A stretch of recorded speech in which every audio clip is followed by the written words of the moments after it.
Good morning, good afternoon, good evening. Good morning, good afternoon, good evening to Sara Nguyen, live streaming guru. No pressure. How are you today? I'm good, thanks, Pete. How are you? Thanks for having me on the show today. It's always nice to be here. It's always a pleasure. And we're going to get straight into it because we're talking live streaming and we've only got a certain amount of time and we want to get right into the questions. Sarah, why should people live stream? Why do you live stream? What's this caper all about? So live streaming is great. Live streaming. Sorry, continue, That's it. It's just great. You should just do it because it's great. No, live streaming personally for me was something that I got into because of time. Right, I really wanted to produce videos, but producing videos takes a lot of time. You've got to, figure out what you have to say. You have to record it. You have to edit it and produce it, and then you have to, publish it. Videos, but producing video. Are we getting from me? Yeah, I've got some feedback there. Oh, That was that's my not fault. good. Continue on. Anyway, so apart from the feedback, Apart from when Pete puts the wrong thing on there and it doesn't work. yeah, it was a really efficient way of live streaming. Live streaming was a really efficient way of producing video and getting it out there without having to spend as much time as you would an upload. And it's also a great way of just connecting with people because, it's a bit rough and it's a bit raw and people can see errors like when you accidentally, have loop backs and you cough or you make a mistake.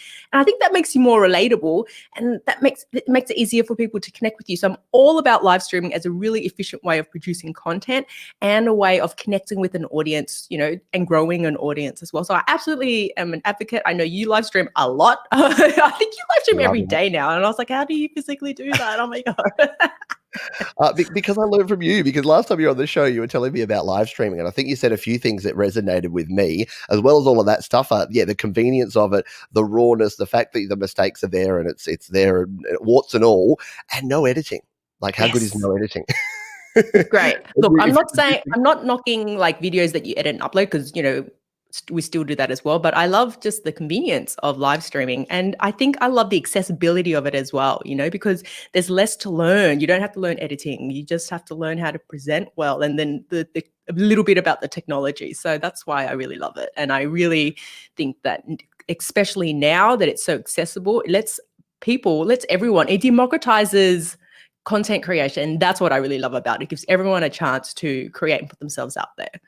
Totally, and it's very cool because I know that since when I first started videos, it was nervous enough recording myself and pressing the submit button on YouTube and actually having other people watch me.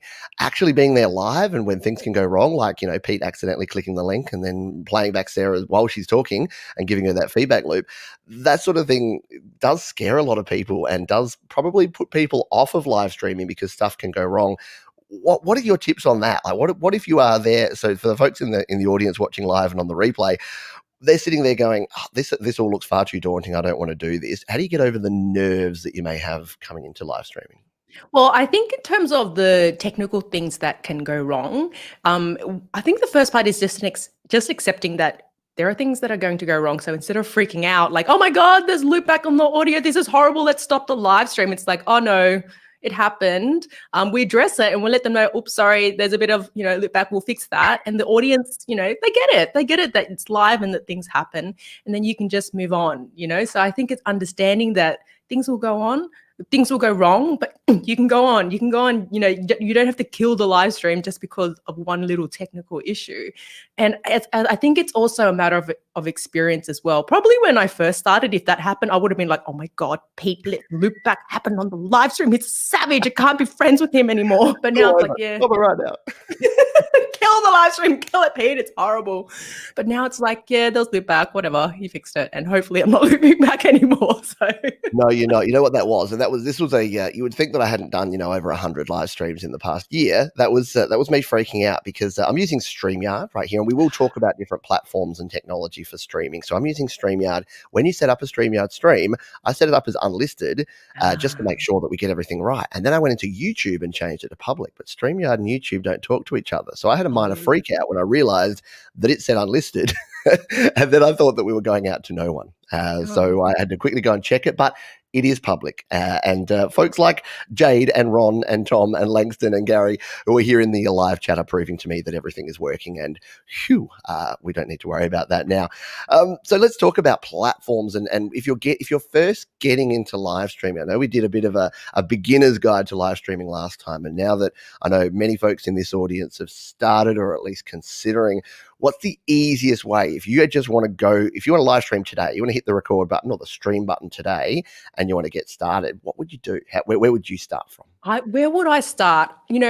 Probably 3 years ago, I would have said just use the software available from Facebook and YouTube. But now things have changed a bit. I think the software providers that are available have made it easier and make it a much better experience than the native tools that Facebook and YouTube and all of them provide. So I would start with some software to make it easier and to make it more robust for you. So there's lots of players in the market, lots and lots of players in the market. You've got the popular ones like StreamYard, Restream, Ecamm Live, and then the one that I don't like, OBS, that everyone always asks me about. And I'm like, don't make me talk about OBS, I don't like it.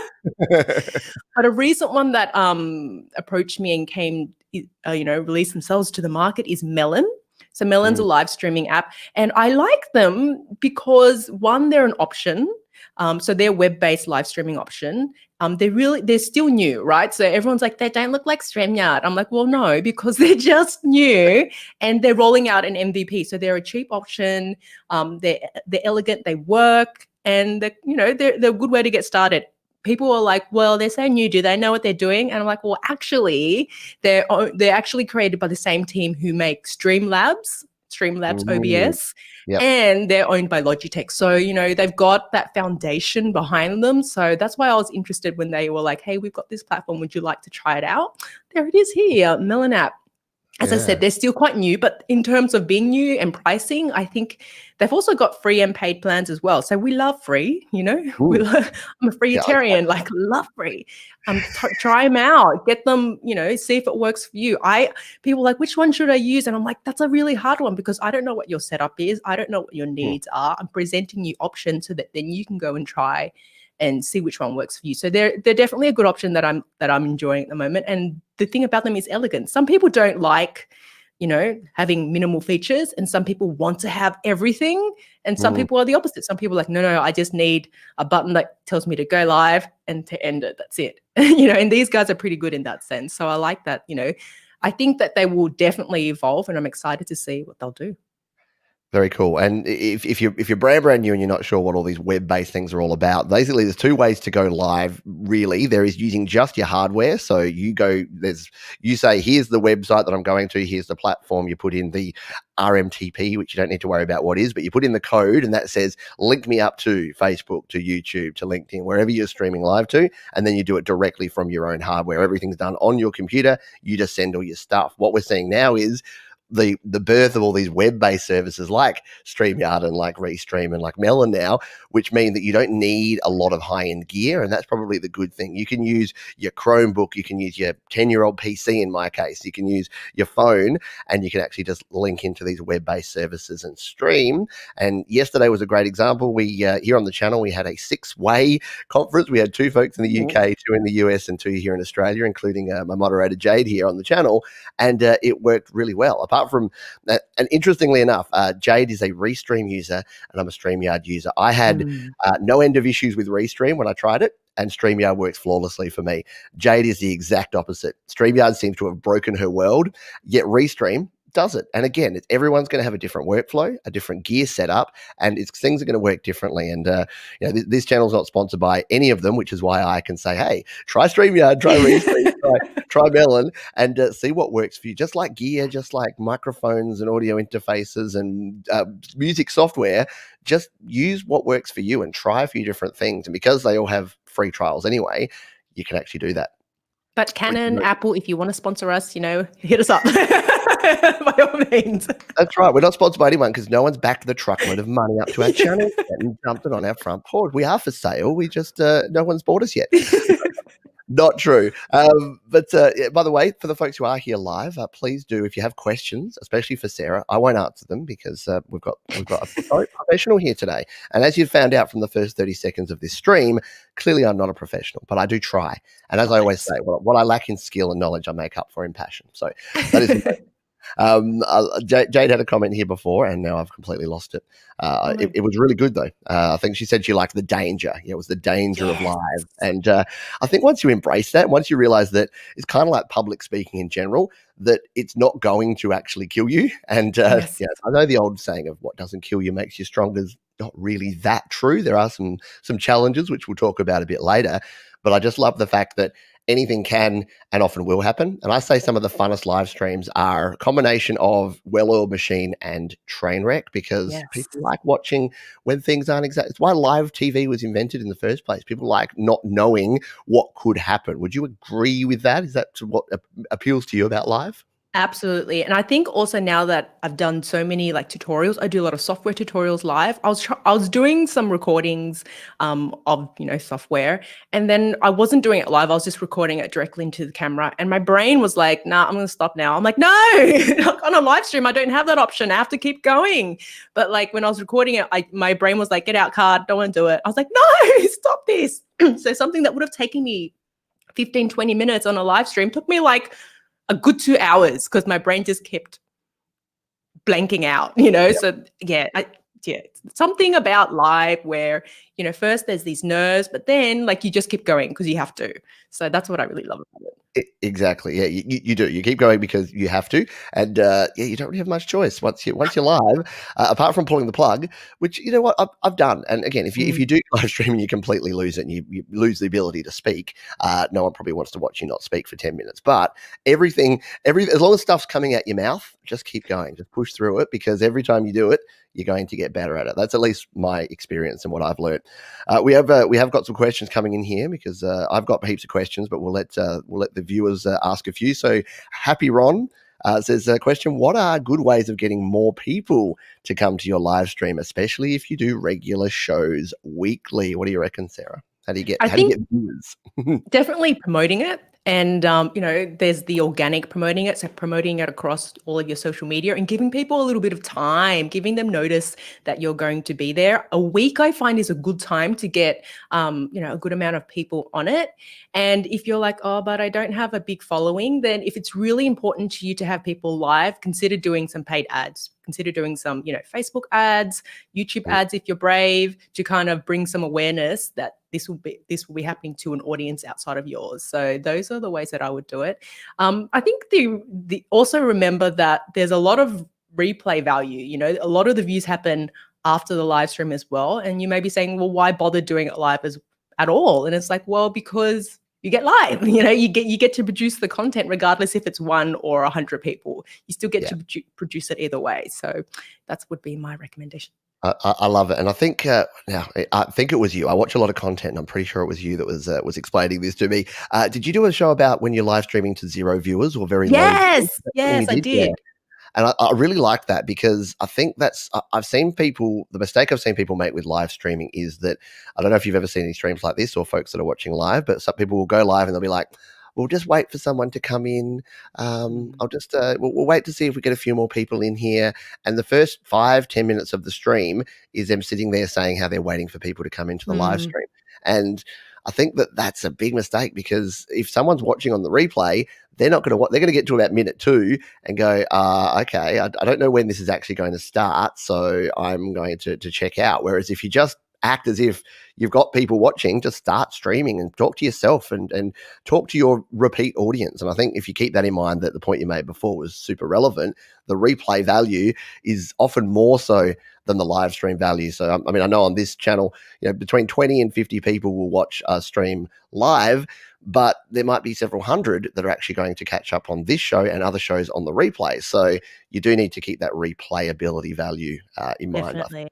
I've had like live streams in the past. I remember there was one where there was 4 people, and that those 4 were probably only one additional person, because the other was probably me on multiple devices live, and there was no one there, which was fine. because, you know, it was early days. But now that video's got like, you know, 20,000 views. And I was like, okay, it's a good thing that I didn't kill the live because there wasn't anyone there. The content was good. And now it's, you know, taken off. So it's proof that it's not all about, you know, the number of people on, although the people on are great, you know, when you get people on, when they're good. So yeah. Up where they are good, like the wonderful people that we have here. So thank you for those who are here live. Our moderator, and we'll talk about the importance of moderators in a moment. Our moderator Jade says, "I love OBS. I think people should use whatever works for them." But Sarah, what is it about OBS you don't like? Why you got to be a hater? And it's like later hater. Why don't you like OBS? I think OBS for me personally is not intuitive. And then it was just like, where is everything? Why is this so hard? I don't know. Like for me, it was overwhelmed. I was overwhelmed by everything there. And I know that's the selling point of OBS, that you have so many options. But for me, options were overwhelmed. So I was like, this is too hard. I don't know where everything is. And I keep forgetting. I feel it's kind of like Photoshop. It's like if you don't keep doing it, you'll forget, you know, and you come in, you're like, oh, how do I cut again? Like so that's why for me personally, I don't find it easy to use, which is why I don't use it, because it's too hard. It's too hard. It's in the too hard basket. If you haven't used OBS before, just to give you a bit of an idea, so I started streaming on OBS, and this is the original OBS that I still use from time to time.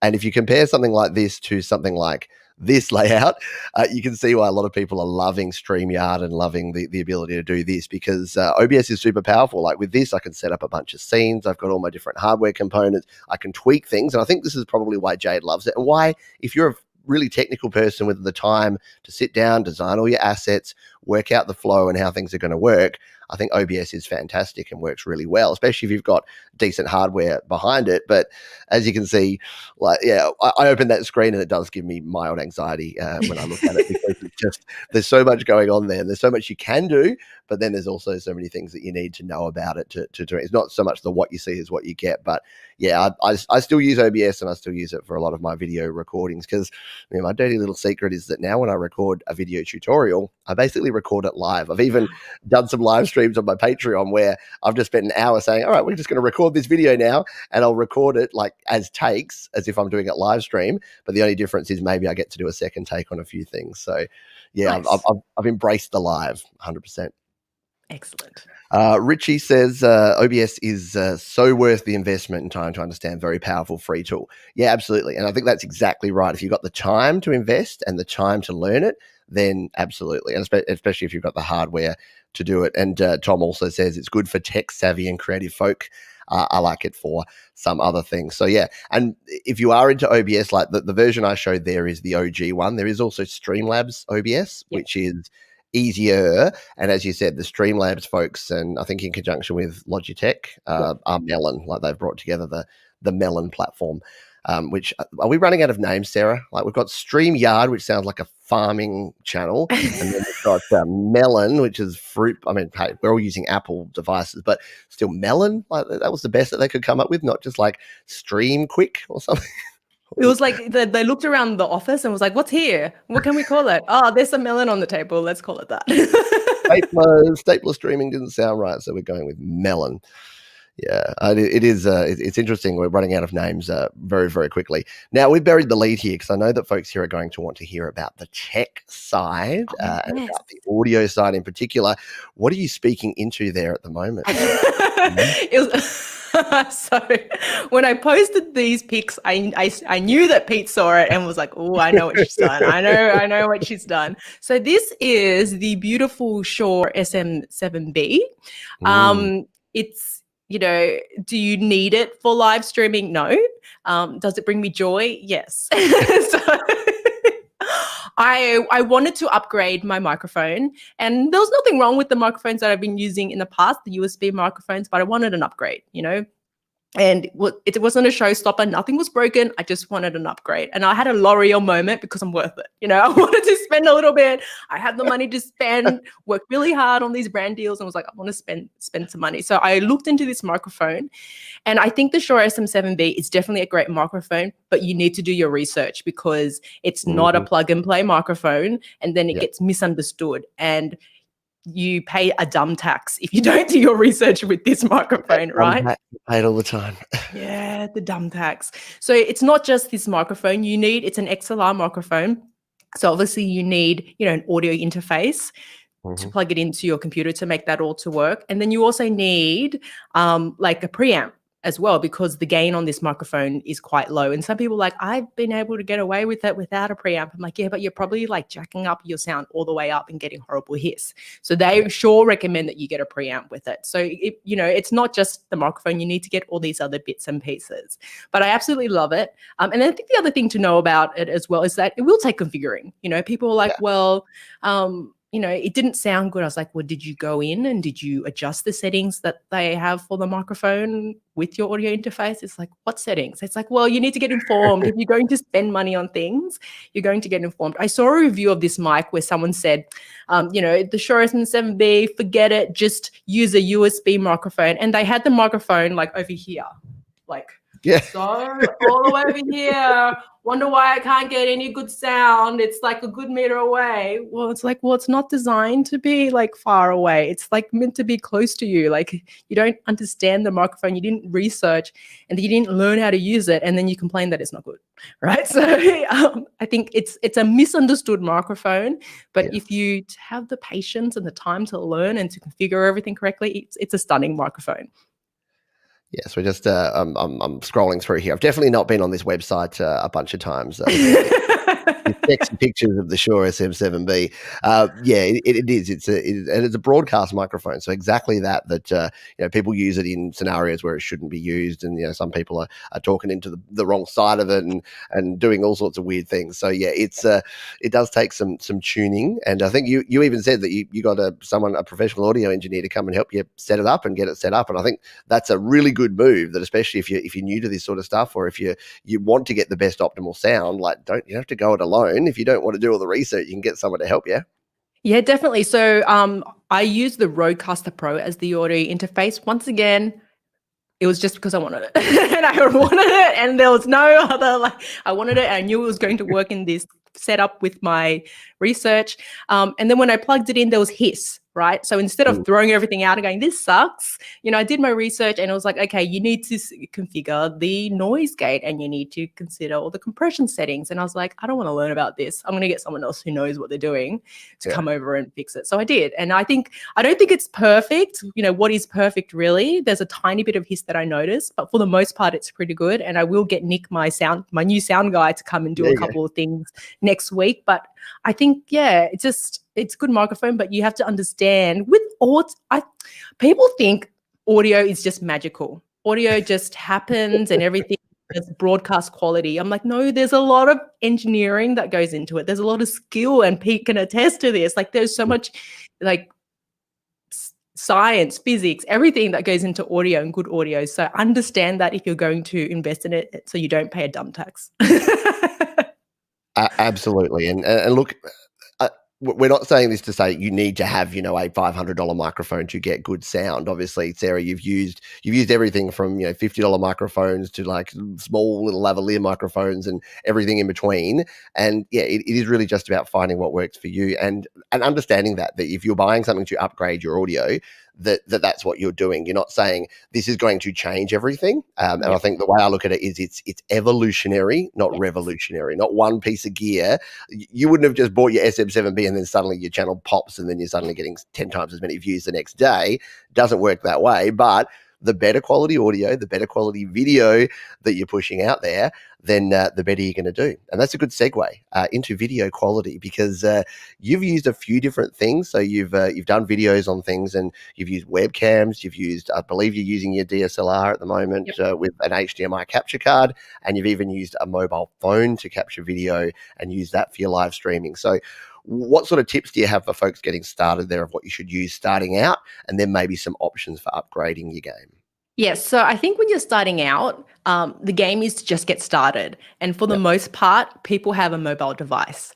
And this year, Filmic Pro, the app creator people, they rolled out a feature where you can use your iPhone and Android as well as an actual webcam, right? So that kind of changed the game, because the cameras on the iPhone are really good. So you can get like these really beautiful high, 4K video out of your iPhone and use that. And I created a video on it, because it does take, once again, a bit of configuring. You need a capture card, you need a cable, you need an adapter, because Apple make you buy adapters for everything to make their stuff work. But it's a viable option. And it's definitely cheaper than going out and buying like a $5,000 DSLR camera. Buying all those little bits and pieces and MacGyvering it is the way to go. Like MacGyver, what a great show. The original, not the remake. The original. Remake, not to get off track, but I saw a remake the other day. I was like, oh, MacGyver, I'll watch them, Richard Dean Anderson with the mullet. I love it. And then it was just like some modern thing. And I'm like, no, this is terrible. I don't want any part of this. Sorry, continue. Anyway, we don't. Original MacGyver is so good. And I always reference it. Young people Hands up in the chat, OG MacGyver fans. Yeah. And the young people are like, oh, the new MacGyver. I was like, no. There can only be one. Unlike Star Wars, which apparently there can be new ones. Russ here has said that he likes your poster in the background there. Oh, thanks. I really like it.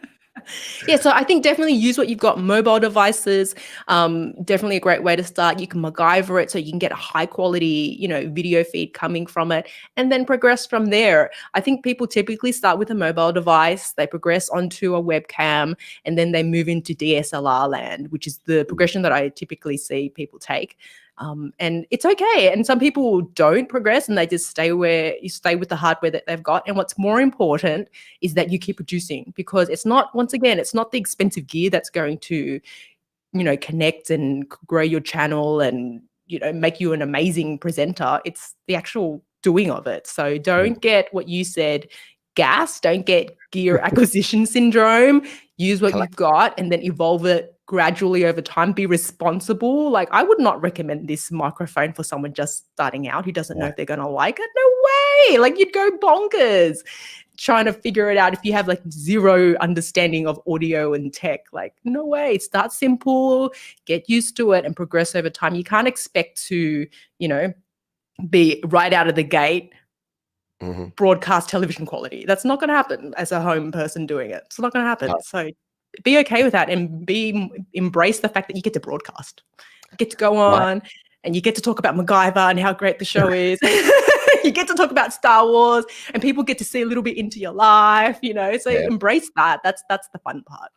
Absolutely. Yeah, no, you're right. And I think that the fact that we can do all this stuff for free, I think sometimes we get a little bit lost in the fact that we live in the future, and we get, because I did that. And you can hit a point where, and it's the same with gear, it's the same with music, it's the same with your job, with your life, with whatever.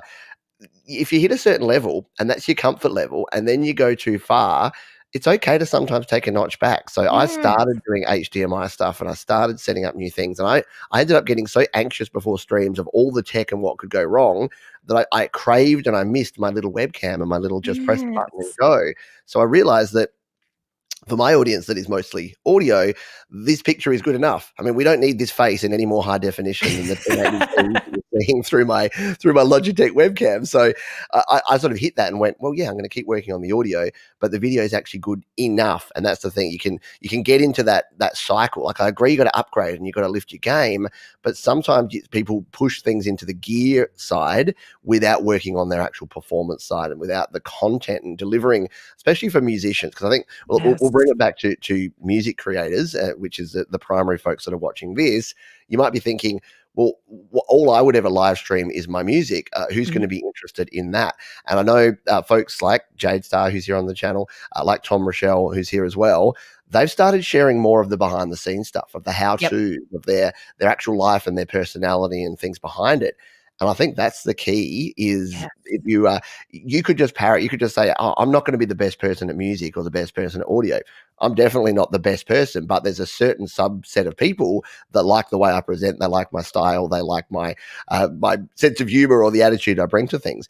And I think it was Jade, I think, the other day that said that on one of your live streams, that she said, I like Sarah. She just tells it like it is. She's straightforward, no BS, and just gets it done. So what do you think about that in terms of people bringing their true self? Is that something you've had to learn over time? Definitely. So, with this purchasing of all this gear, I want to review it. And I'm not an engineer. I'm not an audio engineer. I don't have like that technical AV video background, but I'm still going to review it. And I think I did a microphone review for one of the Rode USB microphones, and I was like, oh crap, all of the people who typically do microphone reviews, like they're high-end audio experts, you know, sound experts. And I was like, what do I have to bring to this? But I'm going to do it anyway. And then I got a comment where someone said, I really love this review. All of the reviews for this microphone are male. And I was looking for someone to do a sound test with a higher pitch as a female voice. And I was like, there you go. Your perspective is important. There's someone out there who needs to hear it. So am I an audio engineer pro? No. Am I still going to review this gear? Yes, I'm going to review it from my perspective and my experience. And then someone else who is meant to hear that will connect to it. So you can hear my experience of, yeah, I couldn't figure out how to get rid of the hiss with this microphone, so I paid someone to fix it for me. You know, someone at Airtasker came to my home and was like configuring the settings. And that's one way to do it, you know, if you don't want to learn it. So this is how I resolved the problems, and this was the problems I had with it. And I noticed, like, I was in a Facebook group and people were talking about the Rodecaster Pro and the Shure because it's a popular combination. And people were like, perfect, never had any issues with it. I was like, well, I did. And these were my issues. And this is what I did. And the people came out and were like, me too. I'm like, see, it's not all about perfection. People were like, I have a problem and she had it too. And then she could resolve it for me. So, yeah. I love it. And yeah, and it's interesting hearing your story on that microphone review, because I think that, and I've done that the same here, where I've reviewed things that I have no right, I'm not an expert in, I have no right to review. And I think the imposter syndrome stuff can really kick in. We talk about that a lot here on the channel. And again, I was chatting on Jade, you're getting lots of mentions today. I was chatting on Jade's channel last week, and we were talking imposter syndrome as it applies to music. And I think it's the same with this stuff, is that you are just waiting for that one random stranger troll internet person to come and tell you, oh, well, actually, you said that this was a 44.1 kilohertz sampling rate. It's clearly 48 kilohertz. And you're like, don't care, dude. It worked well. I pointed my face at it and it made my face sound better. So you can just take a running jump.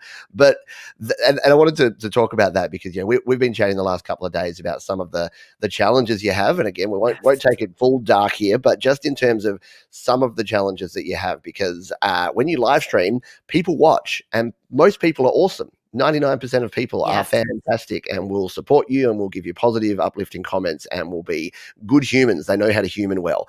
For those who don't know how to human well, how do you manage that? And you've got any advice for folks that are like, I would live stream, but I won't know what to do. How do I handle it when things go wrong or when I get those comments or those chat requests? This good little segue, Pete, because I was telling Pete a story about something that happened, and this is on the extreme spectrum of when things go wrong. So I have a friend who is on YouTube and she's also really big on Instagram, and her message is all about body positivity, you know, like loving yourself as you are. And there was a really big YouTuber, I'm not going to name him because I'm not going to send him any more traffic for what he did. And he took her website where she talks about, you know, loving yourself as you are, you know, not trying to be obsessed with diets and all of that. And he was on a live stream, brought up her website, was literally laughing at it and going like, oh my God, this is a joke, and slamming it on a live stream with all of his, you know, hundreds of thousands of followers, posted the link to her website. And in the last week, she's been getting hundreds of emails every day, abusive emails from his audience, like just the most horrific stuff. And when I heard about that, it kind of just like ripped out my heart, because I was just like, what's wrong with people? Who does that? Like, it's okay to disagree with someone, then have a respectful conversation about it. Don't slam them on a live stream when they're not there to defend themselves, and then send your horrible people over there. He literally told them to go over there and abuse her, and that's what's been happening. And this is like the first time in the last few years that I've heard this actually happen, and it's a horrible thing. And I can't even believe that it's happened. And I was telling you, Pete, and you were like, oh my God, you were really sad about it. Like, that's just atrocious. I can't believe people would actually do that, but it happens. Unfortunately, it happens. And sorry, I was just talking like out of like, No, I know the frustration of it. And yeah, and I guess that is probably, like I say, that is an extreme example. So we're not bringing this up to say that, hey, the first time you live stream, a famous YouTuber is going to jump on your channel and start sending their followers to abuse you. It's a rarity, but it just does go to show you that these things can happen and that it is hard. And this is why some of the really cool things, that ways to get started, are to start streaming in trusted areas. So Yes. things like Facebook groups are good. And I know you've done a lot of work on live streaming to Facebook, and you can live stream into Facebook groups. So if you don't want to start with the whole public thing and having your stuff right out there on YouTube for like everyone to watch, there's ways around that. You can do it to Facebook, which seems to be a slightly more curated environment because people have to have their real names and faces there. They can't hide behind random offensive usernames with stupid little avatars. And the same with LinkedIn, and the same with Instagram to a lesser extent. At least you know that, you know, most of the time there's names behind it and verified accounts. But yeah, it is a tough one. What sort of stuff, again, you don't have to go into detail or name different things, different channels, but what sort of challenges have you had, and how do you think you've coped or managed with those over your live streaming career thus far? Well, with the case that I was talking about, when she told me about this stuff, we were like, okay, a lot of this is out of our control, right? What can we do? So we reported it to YouTube. She's talking to a lawyer because it's defamatory and it's her business, and that's unacceptable, to see what she can do. And then I think it's important to have a network of people to talk to about this. Like, you shouldn't have to just absorb it on your own. Like, I think it was important for her to say, this is what happened. And I think it's important for us to have the conversation where we call this out and saying, that's not okay, right? I think that's the positive things that we can do about it. And to acknowledge that this happens and it's crap, and then you don't have to be alone. So that's definitely an important part. I think in terms of like bad experiences with people who come on your live stream, having moderators, and I know Jade does an amazing job on your channel to moderate people. I don't know if you actually get bad people on your actual live stream that I've actually seen, but I think they're just well behaved. There's a few, but yeah, and definitely the niche that I'm in, there's not that many people. It's usually just someone that comes in and says GarageBand sucks and then runs away. So it's like, well, okay, then let's bring you on. Let's see why you think GarageBand sucks. You know, don't just be warrior behind your keyboard. Come on and tell me why it sucks. Anyway, so I think having a moderator for your live stream keeps it safe for everyone, for you and for your community as well. And I think definitely when you start this, don't do it alone. Like, connect with people. There are Facebook groups, there are, other creators who make it better, so that if you are having a bad experience, and then you can bounce things off other people who are like, yeah, that's not okay. Like, who can share the experience with you. And that makes a big difference. You don't have to be alone. We're here for you. Come, let's have a hug. Like, a virtual hug, because it's COVID. Like, well, like, exactly right. An elbow bump. COVID safe elbow bump. And look, and it's why I wanted to, when you mentioned it, it's why I thought, even though this is a live streaming Q&A, I think the psychology of it and the mental side is as important, if not more important, than the actual getting stuff set up, than the actual gear and the camera and the microphone, because you can do all of that, but if you're not mentally prepared for what may come, then it can be a really tough and really bumpy road. And I like the couple of bits of advice you had there. I absolutely have a network of people. So I think the beautiful part is with the Studio Live Today community here, and I'm sure it's the same in the Sara Nguyen online community, is that there are folks around here, and if you join the Facebook groups and the different forums and the different communities, then you've got the support of those people. So I know that the regulars that we've got here, we've got Tom and Gary and Alex and Jade and Ed, and I know that if someone comes in and they start saying anything inappropriate, that they ain't going to last too long, because the power of the positive community is going to defeat it. It's a bit like your Star Wars poster around behind you there. The Jedi may come back at the end and quash. See, I'm not I was trying to use Star Wars references, and I'm like, I'm a very casual Star Wars fan, so Darth Vader is bad. That's what I can give you there. I did have some comments from folks here, so yeah, and I like this from Ed. I wonder, do some people feel threatened by really good content that is well done? And probably. It's an interesting point. I think it is. I think, and I asked this question over on my Facebook group yesterday, which is, and I probably positioned it really badly, but I often think that, and I said ego. I said, is ego is basically an inflated ego confidence, or is it actually the exact opposite? Is it actually masking and hiding a true lack of self-confidence?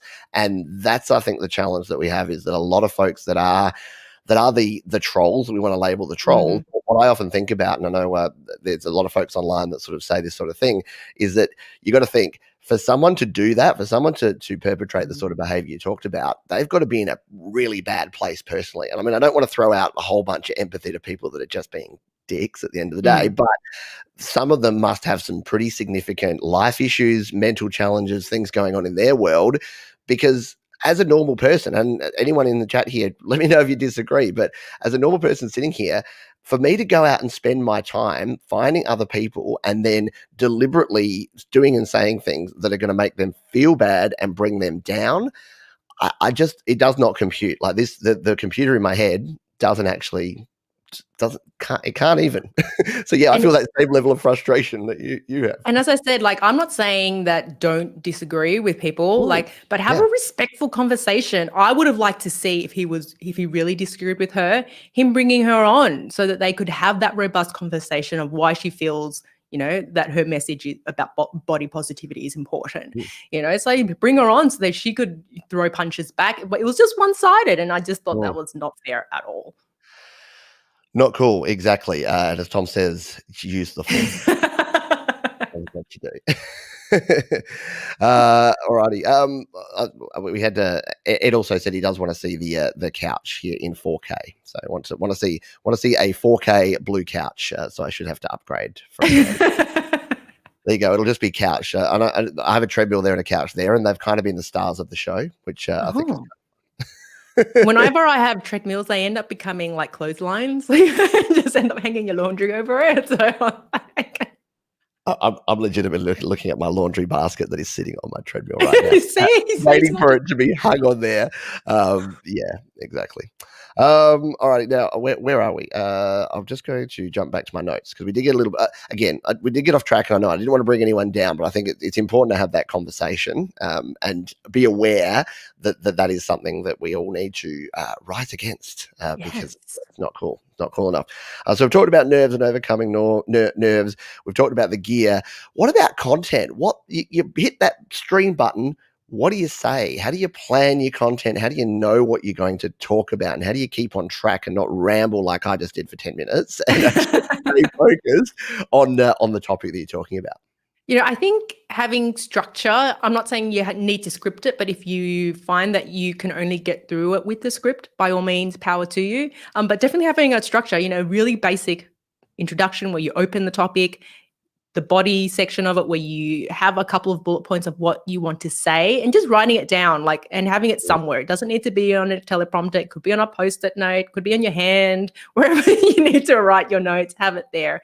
And then a conclusion. So keeping it really simple.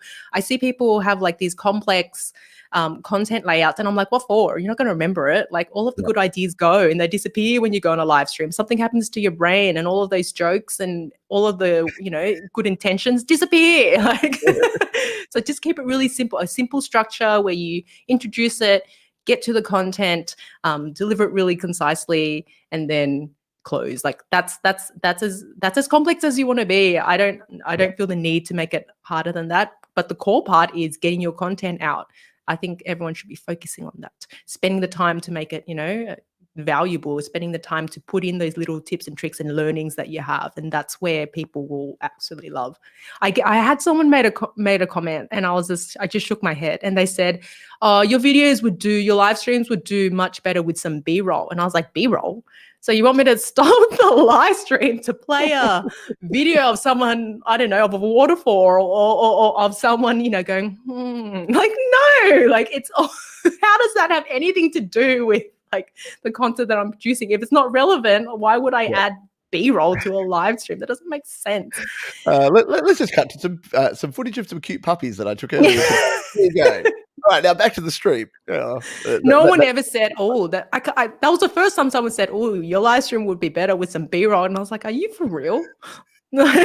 And it's a good point too, is that you related to the absolute, obviously the hateful trolling comments there, you will get the constructive stuff. And as you've said many times, we're not saying you shouldn't listen to the constructive comments. For instance, I used to speak too fast, and I used to speak in a higher pitched voice. So my natural speaking voice, if I get really excited about something, I talk up like this, and because I'm Australian, we just don't seem to talk very slowly. We just get really excited. And we go, so for me, before every live stream, for about the first 100, I had to stop. I've said this before. I had to go slow and low. And just those 2 words in my head before I started meant that my voice came down half an octave, and I actually took breaths between my sentences, and I actually spoke at a speed that most people in the world can understand, because sometimes we have these blind spots where you Yes. don't know it. And if you just say, "I'm just not gonna listen to any of the haters can just go, yeah, jump," that can actually be damaging for you, because they may be giving you really important information. Sure, they Yes. might not always position it in exactly the right way, but you may actually get some good stuff. And then some people may say you need B-roll in your live streams, which makes no sense at all. But yeah, I think looking at that is important. Sorry. Yeah, so I was going to say, I got feedback of that nature as well, where someone said, "Look, I love your software reviews. You talk about how great it is. You show us, but we want to see the quality of the feed with this software." So the guy said, "The cake looks good, but does it taste good?" And I laughed, and I was like, 100%, 100%. And he was like, "Let us see if the actual feed is good." So I was like, "Does it taste good? Does the cake taste good? It looks good, but does it taste good?" And I took that Mm, feedback on board. I was like, "All right, I'm going to do a test stream so you guys can see directly." So those bits of pieces of feedback, take them on board. They're the ones that are useful, I think, even though it was a strange analogy. I was like, the cake looks good, but does it taste good? And I was like, he has a point. He definitely had a yeah, point, So I feel like cake exactly. now. Yeah, no, I'm hungry now. Morning tea time, coffee and cake. Yeah, and it's the same sort of thing. So I had a similar one where I got a few people saying, "Oh, geez, you could use some lighting. Your footage is a bit grainy like that," and they were just doing that. And then one person said, "Pete, I think that it is time." Like they positioned it beautifully. They're like, "Pete, I think it is time for you to invest in some lighting, because your audio sounds fantastic and your lighting just doesn't do it justice." I'm like, that's a really nice way of saying your lighting sucks. So like, I'm actually going to do something about it. So got my mate Clint again. Use the people that you have, and Clint's like, "Yeah, we'll get you some soft boxes and we'll hook them all up and we'll do this." I'm like, "Cool," because as you can see, without my lighting, things go a bit pear shaped. So yeah, making sure that you do level up your game and you do listen to what people have to say, I think is important. And we've got again a few comments here from folks that says, "I get it. You need to set a tone and feel for your stream so people know what they're going to get." Absolutely. I think as Sarah pointed out, having that structure and that setup. So there's no confusion. You know that this is a live streaming Q&A. You know that we've got a special guest and it's Sarah. And from the very get-go, apart from Pete messing up and looping Sarah's audio back, we were just talking. We were into it, asking questions. And we deliberately did that today because I've learned in the past I do like 5-minute flowery intros that no one needs to hear about. That's 5 minutes we could have gotten Sarah to deliver truth bombs about live streaming. So uh, think about that when you're getting started as well. And there you go. Michael says the video quality of this stream is fantastic on both ends. Well, there you go. It's because I learnt everything I know from Sarah. So Well, you know what, I'm Pete? Like, improving. this microphone setup was kind of inspired by the last collab that we had, where you were like, you start with, a USB microphone, and if you Yep. want, if you want to level up, it's a XLR one with an audio interface. I was like, whoa! So I've been mulling with that for a couple of months. So I didn't go out and buy it straight away, but it was like, all right, it got me thinking. So. Absolutely. And just to finish off on the content and the planning side of it, so I'll take you behind the scenes a little bit here. Here's Ooh. my epic OneNote where everything goes into, and yeah, again, it's kind of like my brain organized in a disorganized fashion. But this is all that I have here for this stream. So I said to Sarah, we're just having a chat. I've got a few things that I want to talk to you about, and it's dot points. So these are just brain triggers for my brain to say, what am I talking about next? I've never been a scripted person. If you hand me something to read, I actually struggle more than if I have a dot point that I can just refer to and read about. So this is my way of doing it, which is just to have clear, concise questions, dot points, which let's see, what are we going to ask about here, Sarah? Because we've covered most of these now here. Yeah, I wanted to ask this because you did a video, and I'm an old man, so I don't understand a lot of things, but you did a video about Vlogmas. And for those that are interested and don't know, like me, what Vlogmas is, because by the way, well done for saying the word Vlogmas about 20 times in this stream and keeping a straight face, because every time I say the word Vlogmas, it just makes me laugh. But what is Vlogmas, and how do people get involved, and what's that all about? Because it sounds fascinating. So Vlogmas was originally started in 2011 by a YouTuber named Ingrid Nilsson, and she literally vlogged every day in December leading up to Christmas. She's actually left the platform now. Like, she did really well, but she's actually exited YouTube and is done with her journey now. Anyway, that I digress. Sorry. Anyway, so after that, first, she was the first person to officially do it and claim it. This is what I'm actually doing it, and called it Vlogmas. And after that, people were like, I like this. So every Christmas, every December, people carry on the tradition of creating a video every day for December up into Christmas. Some people continue to, through the rest of the month, but that's pretty much the gist of it. It's not an official YouTube thing. It's not policed, no one's going to come and crash tackle you if you say you're going to do it and then don't finish it. It's really, it's called Vlogmas, so how serious can it really be, So I got all these questions when people were like, how do I do it? How long do the videos need to be? When do I need to post? And I was like, it's Vlogmas. Like, why are you taking this so seriously? Come on. Like, it's a personal challenge to see if you can create and release a video every day for December. Does it have to be Christmas themed?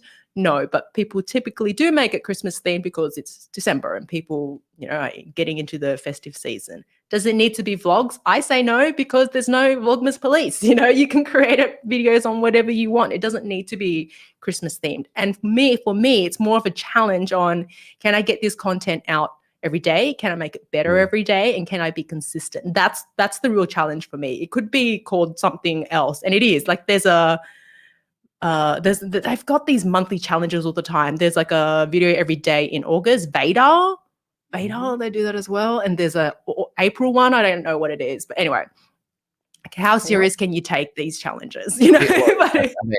Here on the channel, we have Songtember. So, again, other people would think that trying to keep a straight face and saying Songtember is a thing as well. But yeah, I think it is good to have these sort of things. And if they're a bit fun and they're a bit community-based as well, I think that's key. You've said this a few times, and it's something that I think if you take away one thing from this, it is that you're not doing this alone. Live streaming can feel like, especially when you're not doing an interview style like this, if you're just streaming, you staring at a piece of plastic on top of your computer monitor or into your phone, it can feel very lonely, especially when you start out and there's not a heap of people watching.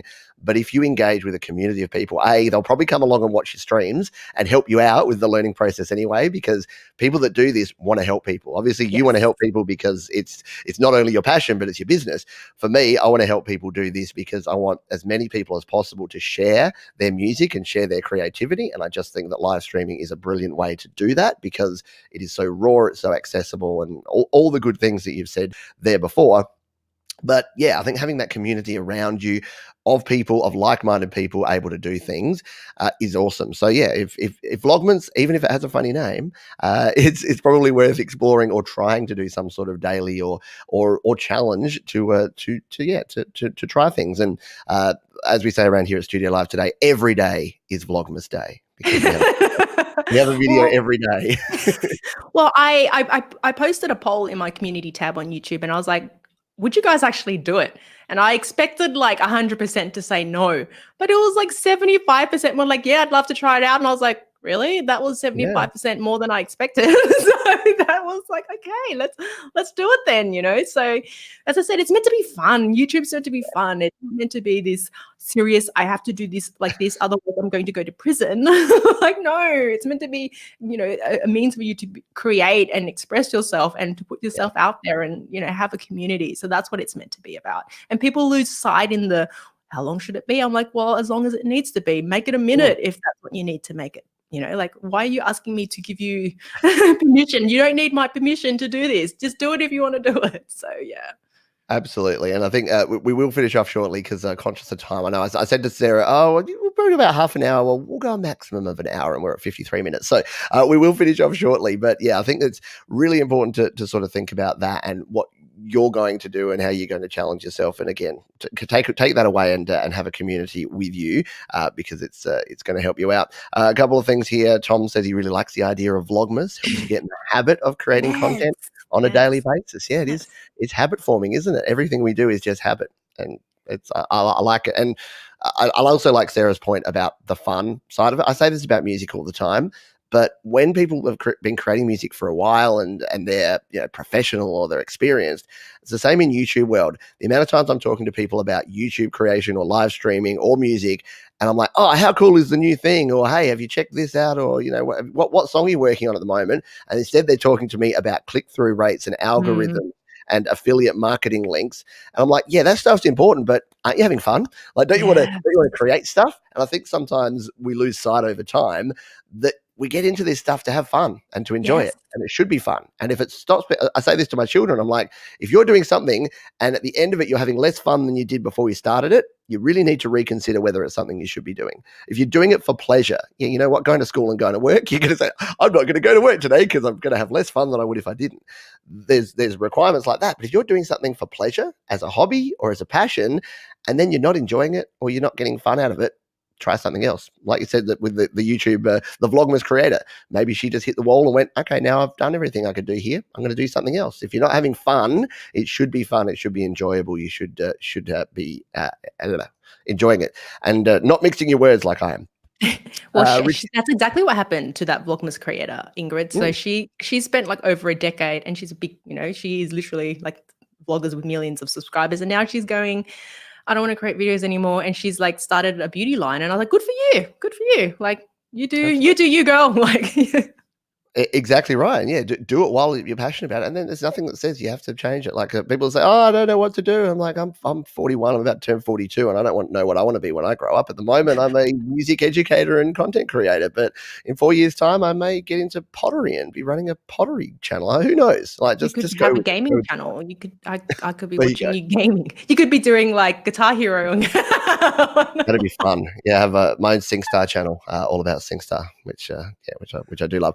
Richie says, I recently got the Focusrite Scarlett Solo for guitar and vocal recording. Is it something I can integrate into live streaming? Well, yeah, I think as Sarah said, exactly that if you've got any sort of audio interface or any sort of mixer, then yeah, if you plug it in via USB to your computer or to your device, then you're good to go. That's how you use your Rodecaster, I'm assuming, to just plug in and then connect up your mics. Yeah, so the Rodecaster plugs into the computer via USB cable.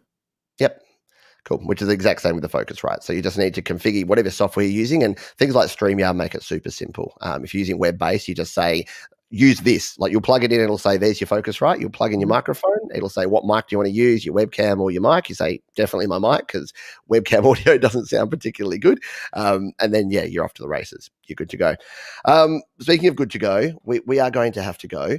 But thank you again for being here and for answering all the questions and for sharing your passion and energy. Where can folks go? I don't like this question. I say, where can folks go to check you out online? Of course, I know where they can go because I have your website sitting right here. But do you want to explain where people can go and how they can engage with you on the worldwide internets? Yes, so SarahNguyenOnline.com is the website, and Sara Nguyen is my channel. So I kind of keep it easy so I can remember who I am. I just called it my name.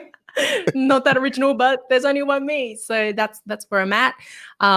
Thanks for having me, Pete. Always love having, being on your channel, and your crew are fantastic and just so welcoming and engaging. Love them. Absolutely. And I'll call you out now, but I will definitely have to have you back on my show to talk audio and sound and recording and whatnot again, because I think we're overdue. We're overdue for Pete to come on the Sara Nguyen show. There you go. It'll be 30 minutes of me just pining over your SM7B and just going, I want one. I really want one.